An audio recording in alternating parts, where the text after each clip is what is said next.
Clicksport oppose des sportifs, des équipes et des périodes de l'histoire du sport. Aujourd'hui, Clicksport vous propose un duel entre les deux meilleurs joueurs de foot du 21e siècle, Messi versus Ronaldo. C'est parti.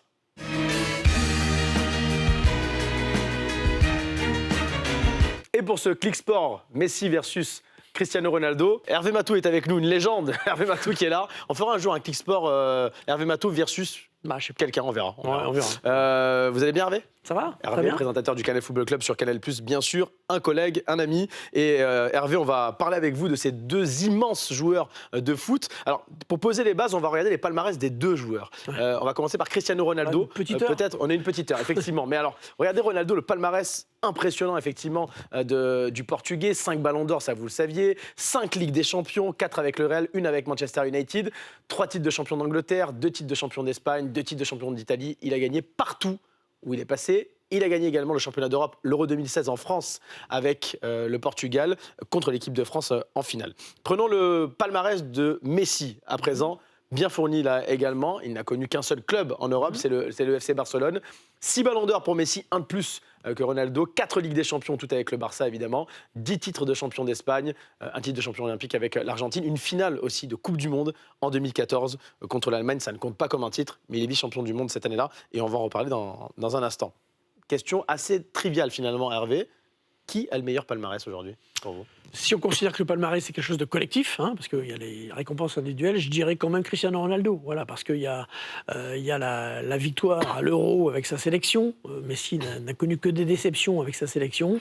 Et puis il y a quand même la réussite dans plusieurs pays. Alors bien certes, quand on est au Barça, on n'a pas trop envie de bouger, mais... Bon voilà, ce sont deux palmarès exceptionnels, mais si sous la torture tu me demandes de te dire qui a le meilleur palmarès, je dirais quand même CR7. C'est vrai que ce sont deux des plus beaux palmarès du 21e siècle, très clairement. Les deux joueurs, 5 ballons d'or pour Ronaldo, 6 pour Messi. Je le disais à l'instant, ils se talonnent vraiment, même si Messi, justement, a eu pas mal d'avance, 4 ballons d'or à 1 à un moment donné, puis Ronaldo est revenu. Ils se talonnent tous les deux. Est-ce que pour toi, Hervé, l'un des deux peut encore aller en chercher un supplémentaire ? Non, je crois que c'est fini. Ils ont quand même 36 et 33 ans. Ça reste encore des joueurs exceptionnels. Mais j'ai l'impression que là, qu'on va basculer dans une nouvelle ère et que ce sera difficile pour l'un comme pour l'autre. Le dernier, c'est Messi qui l'a eu en 2019. En 2020, il n'y a pas eu de ballon d'or à cause de la Covid-19. Cette année, en 2021, on verra évidemment. Peut-être que l'Euro sera décisif aussi pour un joueur comme Ronaldo. S'il va très loin dans la compétition avec sa sélection, avec le Portugal, il peut pourquoi pas égaler encore Lionel Messi. Est-ce qu'on a déjà vu ça pour toi, Hervé, dans l'histoire du foot, d'avoir deux joueurs de génie du foot évoluant à la même époque? On connaît Pelé, Maradona, qui sont considérés comme les deux plus grands joueurs de l'histoire du foot, mais ils n'ont pas joué l'un contre l'autre, ils n'ont jamais évolué à la même époque. Non, il y a eu quand même Platini-Maradona, Platini à la Juve, Maradona au Napoli. Il y a eu des périodes contemporaines comme ça. Cruyff, Beckenbauer, peut-être, fin des années 70, début des années 80. Zico, Platini, même s'ils étaient dans deux continents différents, et ensuite quand Zico est allé en Italie, Platini, à mon avis, n'y est pas encore. Mais là, on va dire, il y a non seulement le côté contemporain, puisqu'ils ont 3 ans d'écart quand même, enfin ils ont brillé au même moment. Ouais.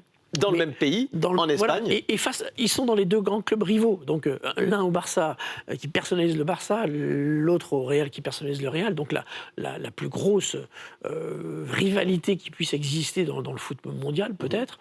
Donc voilà, tout nous dicte à devoir se positionner finalement. Donc c'est ça qui est frappant. Parce qu'il y a eu des joueurs qui ont été contemporains, mais l'un terminé, l'autre débuté. Eux, ils sont au sommet en même temps, dans les deux clubs les plus exposés et les deux plus gros rivaux de la planète. Et ce qui est assez dingue, pour même ceux qui ne connaissent pas forcément le foot, qui suivent ça un peu de loin, ils se rendent compte de cette différence. Quasiment tous les opposent, on a l'impression. Exactement, c'est aussi pour ça qu'on doit se positionner quelque part. Alors, on ne va pas le faire. Moi, j'ai envie de me réjouir d'avoir connu les deux en même temps. Mais il y en a un qui personnifie la personnalisation du foot, c'est Cristiano Ronaldo, voilà, le mec show-off dans la vie, qui est star dans la vie. Il y en a un qui personnifie, qui est un petit peu old school, qui personnifie le foot collectif, même s'il est très fort individuellement. Il y en a un qui colle aux valeurs du Real, l'autre qui colle aux valeurs du Barça. On est obligé quelque part de se positionner. C'est un peu comme les Rolling Stones et les Beatles. Voilà, soit tu es messiiste, soit tu es ronaldiste, quoi, quelque part. Quelles traces vont-ils laisser pour toi, Hervé, dans l'histoire du foot? La même trace que Pelé et Maradona ont laissé? Oui, bien sûr. Dans 50 ans, on parlera de Messi et Ronaldo encore? J'imagine. Tu m'inviteras. J'espère. Je viendrai avec mon déambulateur et puis je ne serai pas très frais non plus. On verra ça. Mais oui, enfin, on a vu les palmarès. Fatalement, ça va laisser des traces énormes. Et puis, il y a surtout cette continuité, cette domination sur plus de 10 ans. Donc oui, c'est difficile il y a quand même une accélération aujourd'hui. Je pense on n'aura plus de cycle aussi long comme ça, à mon avis. Mais oui, bien sûr qu'ils sont dans le panthéon de l'histoire du football. On va parler des sélections. Alors oui, on a dit que Messi était fidèle au Barça depuis de nombreuses années. Cristiano Ronaldo a connu Manchester, a connu le Real Madrid, a connu la Juventus Turin. Il avait connu le Sporting Portugal, d'ailleurs, plutôt dans son pays quand il était très jeune. Parlons de leur pays. Alors, ils sont capitaines de leurs 2 sélections respectives. Capitaine de l'Argentine pour Messi, capitaine du Portugal pour Cristiano Ronaldo. Messi, tout d'abord, en 2014, il va en finale de Coupe du Monde au Brésil contre l'Allemagne. Il perd cette fameuse finale au tir au but. En prolongation. Est-ce que pour toi, Hervé, s'il avait gagné cette Coupe du Monde en 2014, il serait considéré comme le meilleur de tous les temps? Je pense que la sélection, c'est une cicatrice pour Messi, parce que Messi n'est pas complètement argentin. Il a quitté l'Argentine très tôt, il s'est fait au Barça, il a grandi au Barça. D'ailleurs, au début, il avait des problèmes de croissance. Le Barça a payé pour lui permettre de grandir.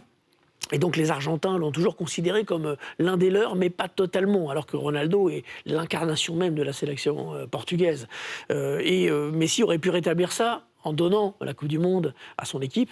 Il ne l'a pas réussi, donc c'est quand même une blessure pour lui, ce non-succès relatif avec la sélection argentine. Bien sûr que un titre de champion du monde aurait permis de faire un parallèle évident avec Maradona. Il ne l'a pas eu. Il ne l'aura pas, a priori.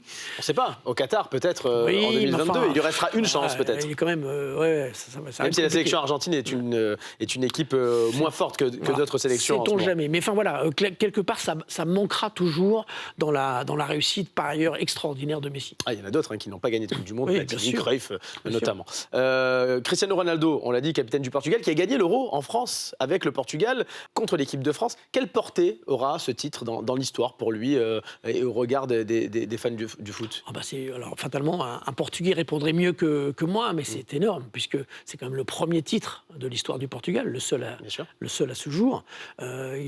Certes, il est blessé en finale. Il se blesse très vite en finale. Très vite la finale, mais il emmène sa sélection, qui n'est pas programmée pour gagner cet Euro, au succès. Donc, fatalement, c'est quelque chose d'énorme dans l'histoire du foot portugais.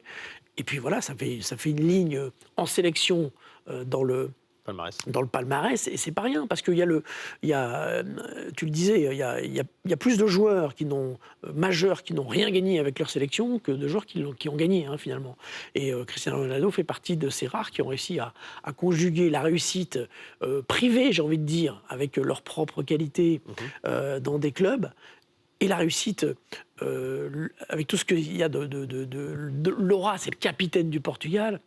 C'est celui qui emmène toute une génération avec lui. Donc fatalement, ça a un poids énorme. On va terminer, Hervé, par le tac au tac. Messi ou Ronaldo, sans argumenter. C'est parti. Okay. Le plus technique. Messi. Le plus physique. Ronaldo. Celui qui a l'air le plus sympa. Je crois que les deux le sont. C'est un peu comme alors j'ai pas le droit de développer, mais enfin c'est un peu comme Nadal et Federer. Je pense que Ronaldo paraît plus arrogant, mais je pense qu'il est sympa. Le plus élégant sur le terrain. Il y en a un qui est plus bling-bling, je dirais quand même Ronaldo. Le plus collectif. Messi, incontestablement. Le plus impressionnant. Ronaldo, parce que Messi paye pas de mine. Le plus inimitable. Je dirais Messi, parce que, excuse-moi de développer un peu, je t'en prie, vas-y. Mais je pense que des Ronaldo qui sont donc des bêtes physiques, il y en aura de plus en plus dans les années à venir.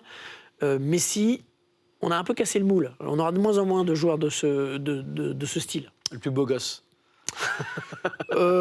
Chacun dans son style. Ouais, voilà, je trouve que honnêtement, ça a été moqué, mais je trouve que la barbe lui va très bien à Messi. Je le trouve, j'ai presque. Vous dites ça parce qu'on a de la barbe tous les deux. Comme lui, on s'est dit avec la barbe, on y arriverait. On cache un peu mieux notre visage. Le plus fort des deux. Il n'y a pas de plus fort, mais si tu me demandes ta préférence. Je dirais Messi, parce que je me reconnais plus dans ce côté collectif, un peu plus discret que show-off de Ronaldo, mais voilà, les deux sont élevés. Merci beaucoup, Hervé, et à très bientôt pour un nouveau Click Sport. Ciao.